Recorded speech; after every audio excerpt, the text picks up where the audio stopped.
Hi, thanks for joining me today. Would you like to know what you can do if you feel the situation between you and your stepchild is turning sour?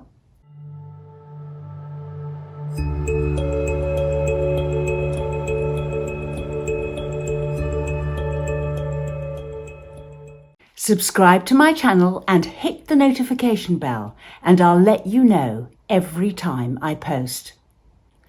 I found the other day an old diary of a time when I was a teenager talking about my step-parent.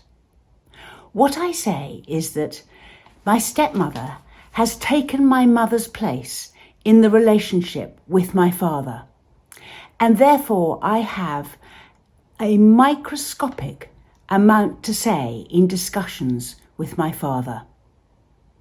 And he listens to my stepmother above all.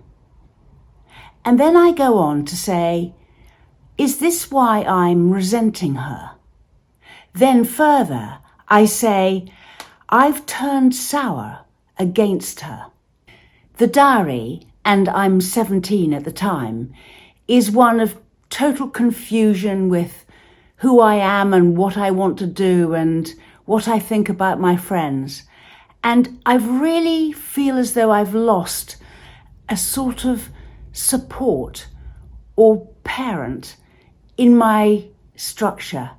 Not only did I lose my mother, but then now I feel as though I've lost my father too. And this is a common refrain of stepchildren. They will say, first of all, in the divorce or due to death, I lost one parent, but then when the remaining parent forms a relationship and a step-parent is introduced, the stepchild will say they've lost that other parent too.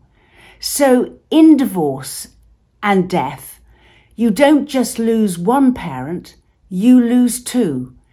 And by that, I think they mean that when you as a parent form a new relationship, that new relationship means you take on new things and you become a new person inside that new relationship. And the step-parent is blamed for that distancing because you feel as though your relationship with them turns sour when you don't have familiar access to your parent. So what's the message here? And what, as a step-parent, can you do in this situation? Because it's jolly difficult. You are forming a new relationship with your partner and you are discussing things with them. That's normal and natural. I don't think that's going to stop. But what can you do about the stepchild? Well, I think the first thing is to recognise that a child and a teenager, they're not fully formed and they're often likely to be a mess in one way or another. They don't know what to do and they're sort of upset. So to put yourself as much as you can in their shoes and see things from their perspective on the matter, not just what you think they should be doing. It's really difficult as a child coping with a step-parent.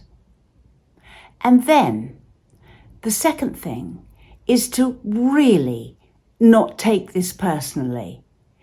Often attitudes to step-parents are just as a result of what's happening elsewhere.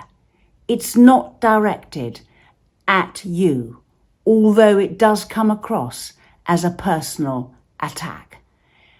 And then the third thing is to allow the stepchild some one-to-one time with their parent without feeling threatened by it. Difficult, that? Very difficult and hard. It means a lot of giving from you. And some step-parents don't really want the child to have access to their parent one-to-one without them at all. but think about it. And just perhaps if you are having, or the stepchild is showing signs of difficulty with you, why not make sure you allow your stepchild individual time with your partner on a regular basis so they know it's about to happen or is going to happen each week or each fortnight or even each month, that they have some undivided time with their parent. That would have helped me. And it is worth doing because it makes life better for you. It would have made life better for my stepmother. We run workshops, sessions, an email response service, and we have booklets. Look in the description box below for links to our social media and website.